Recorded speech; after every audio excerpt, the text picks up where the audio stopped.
मैं डॉक्टर शिवेंद्र प्रताप सिंह सोलंकी, जिला उद्यान अधिकारी कुरुक्षेत्र। अगर मैं आलू की बात करूं तो आलू आज के समय में और हम किसानों के बीच एक प्रचलित फसल होती जा रही है, क्योंकि कम समय में एक अच्छा उत्पादन किसान लेके आते हैं। अगर हम सीधे टेबल पर्पस की जो हम खाने के लिए आलू उगाते हैं उसकी बात करें, मुख्यतः दो तरह से जो आलू का उत्पादन है वो अभी किसान कर रहा है। एक तो जो खाने के लिए, जिसको हम टेबल पर्पस के लिए बोलते हैं, आलू वो उगाता है। दूसरा हमारा जो सीड प्रोडक्शन करता है, बीज उत्पादन के लिए जो हम आलू लगाते हैं। अगर हम बात करें उत्तर भारत की, हम हरियाणा की बात करें, पंजाब की, और उत्तर प्रदेश के कुछ एरिया है, राजस्थान हो गए, इसमें अगर किसान जो आलू लगा रहे हैं वो टेबल पर्पस के लिए जो आलू लगा रहे हैं, जो हम बात करें कि खाने के लिए जो हम आलू उत्पादन करते हैं, तो उसके लिए जो हम बिजाई का जो सही समय अगर मैं बात करूं तो जो आपका अक्टूबर का जो पहला सप्ताह है वो बिजाई के लिए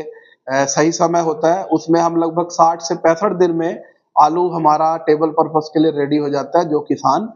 हार्वेस्ट कर लेता है, उसकी सारी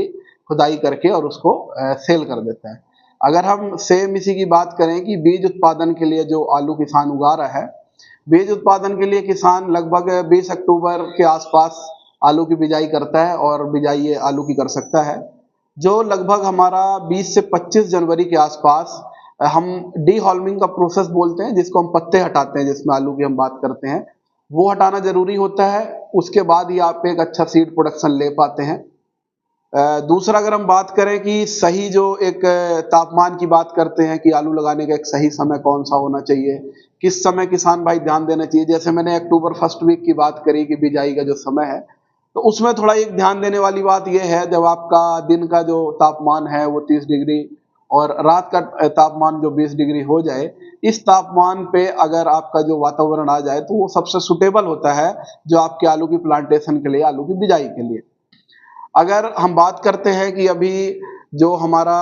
आलू का जो केंद्र है सेंट्रल गवर्नमेंट का, जो हमारा शिमला में केंद्र है, वहाँ से कई रिलीज वेराइटियाँ हैं। जैसे हम कुफरी मोहन की बात करें, कुफरी पुखराज की बात करें, कुफरी उदय की बात करें, ये तीन जो वेराइटीज हैं अभी जो उत्तर भारत में बहुत प्रचलित है, जिसमें हरियाणा, पंजाब और यूपी के फार्मर जो इसको बहुतायत में इन जो किस्मों को लगा रहे हैं। अगर कुछ टॉप किस्मों की बात करूं तो जो हमारे अभी कई सालों से जो प्रचलित किस्म थी, उसमें जो कुफरी पुखराज है वो मुख्य रूप से किसान लगाता है। अगर अभी नई किस्मों की बात करूं तो जो कुफरी मोहन है, कुफरी मोहन का भी प्रचलन और जो बिजाई है उसकी अच्छी बढ़ी है, क्योंकि जो कुफरी मोहन का उत्पादन है वो पर एकड़ बहुत अच्छा उत्पादन देखने को मिल रहा है और किसान एक अच्छा उत्पादन ले पा रहा है। तो स्पेशली अगर हम इस साल की बात करें तो कुफरी मोहन की डिमांड काफी बड़ी है। दूसरा एक आलू के बीज की दृष्टि से अगर हम बात करें तो आलू पे जो काम कर रहा है, हरियाणा भी एक बहुत अच्छा काम कर रहा है, हरियाणा स्टेट, जिसमें आपको एक पोटैटो टेक्नोलॉजी सेंटर है, पीटीसी सामगढ़ करनाल में स्थित यह केंद्र है, जो एक तरह से एक्सीलेंस सेंटर है पोटैटो के लिए, जहाँ पे बीज उत्पादन के लिए मुख्य काम किया जाता है। वहां से भी किसान भाई ले सकता है, हरियाणा के किसान और अन्य राज्यों के किसान भी वहां से अपना बीज ले सकते हैं।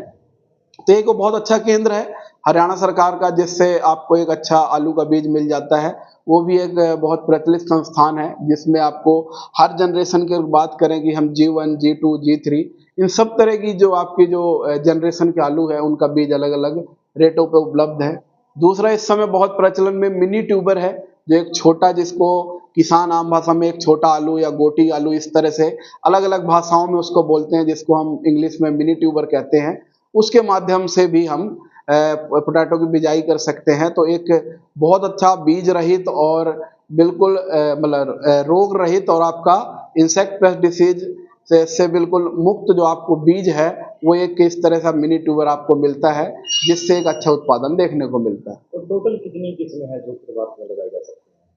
देखिए, अभी जो मेनली मैं 3 किस्में बताई, वैसे तो किस्में बड़ी हैं, प्राइवेट की भी वेराइटियां हैं, जिसमें हम बहुत ज़्यादा प्रचलन में एलआर की बात करते हैं, जो प्राइवेट की वेराइटियां हैं। बाकी जो हमारी गवर्नमेंट संस्थानों से रिलीज वेराइटी हैं, कुफरी जैसे पुखराज हो गई, मोहन हो गई, कुफरी उदय हो गई, ये मुख्य रूप से 3 किस्में हैं जो आप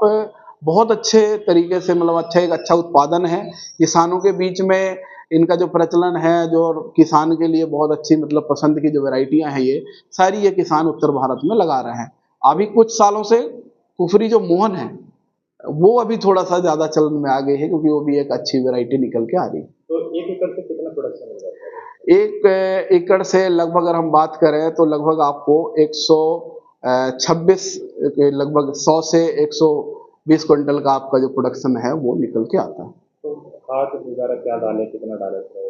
ये खाद वगैरह का ऐसा है कि अगर हम उत्तर भारत की बात करें कि हम हरियाणा पंजाब और सारी जगहों की बात करें तो एरिया के हिसाब से जो आपका जो फर्टिलाइजर है और ये सारी चीजें हैं वो अलग अलग हो जाती हैं, तो उस पे हम विस्तार से चर्चा एकदम हम नहीं कर सकते कि अलग अलग हम कौन कौन से फर्टिलाइजर डालें, क्योंकि वो पीएच मान पे मिट्टी की फर्टिलिटी लेवल पे तो वो अलग अलग स्टेट के हिसाब से अलग अलग हो जाती है। तो मुक्त रूप से तो अब जो फर्टिलाइजर की रिक्वायरमेंट है और सारी चीज़ों की बात करें तो जो मिट्टी की जांच के बाद ही अगर आप उन चीज़ों का उपयोग करें एज पर जो किसान की जो नीड है उसके अकॉर्डिंग वो ठीक रहता है। डायरेक्टली हम अगर ये कहें कि ये फर्टिलाइजर हम डाल दें तो आज के सापेक्ष में वो चीज़ ठीक नहीं होती, क्योंकि कहीं ना कहीं अभी जो आपका सॉइल हेल्थ कार्ड को हम देखते हुए और एक्चुअल जो आपकी सॉइल की जो नीड है उसको देखते हुए हम आलू उत्पादन की दृष्टि से, क्योंकि कहीं ना कहीं आलू एक ऐसी सेंसिटिव क्रॉप है कि आप एक्सेस फर्टिलाइजर भी अगर आप उसमें डालते हैं तो कहीं ना कहीं एक आपको नुकसान झेलना पड़ जाता है, और कहीं ना कहीं जो आलू का जो आलू का उत्पादन और क्वालिटी जो है वो दोनों तरह से, स्टोरेज क्वालिटी की बात करें सारी चीज़ों की बात करें तो घटती है। तो मेरे किसान भाइयों को यही सलाह है कि आप एक अपने एरिया का जो मिट्टी की जांच के उपरांत थी और अपने जो एरिया की जो यूनिवर्सिटीज़ हैं और अपने कृषि विज्ञान केंद्र हैं और संस्थान हैं उनसे जो आज के डिमांड के अकॉर्डिंग जो नए उत्पादन नई वैरायटी के हिसाब से जो फर्टिलाइजर रिकमेंडेशन है उसकी तरफ जाएं। सीधे ही किसी भी तरह से फर्टिलाइजर का और सीधे ही आप फर्टिलाइजर कहीं से एकदम लिख के या देख के आप डायरेक्टली डाल दें वो ठीक नहीं होता है। तो देसी खाद भी डाल सकते हैं लोगों को? आलू उत्पादन की दृष्टि से जो आपका देसी खाद है वो सबसे जरूरी हो जाता है, क्योंकि आपको भी पता है, किसानों को भी, आम जन को भी पता है कि जितनी आपकी मिट्टी एक तरह से भुरभुरी होगी और जितनी अच्छी मिट्टी होगी तो खाद के माध्यम से हम उस मिट्टी को भुरभुरी कर सकते हैं, जिससे आलू उत्पादन भी बढ़ता है, आलू का जो आपका प्रोडक्शन वो भी अच्छा होता है और उसका साइज भी इम्प्रूव होता है। तो आप खाद का यूज जरूर करें जब आप खेत बनाते हैं, जब आप फरो बनाते हैं, जब आप आलू लगाने के लिए, तो उस समय आप इन सब चीज़ों का उपयोग जरूर करें। तो देसी खाद कितनी डाल सकते हैं लोगों को? देसी खाद देखिए डिपेंड करता है कि आपके सॉइल का जो कंडीशन कैसी है। किसान अलग अलग एरिया के हिसाब से आपका 2 ट्रॉली 3 ट्रॉली यहाँ तक कि 4-4 5-5 ट्रॉली भी खाद जो किसान है वो एक पर एकड़ डालता है, जिससे एक मिट्टी की जो कंडीशन है वो एक अच्छी कंडीशन में मिट्टी आए और जो आलू उत्पादन है वो बहुत अच्छी तरीके से हो पाए।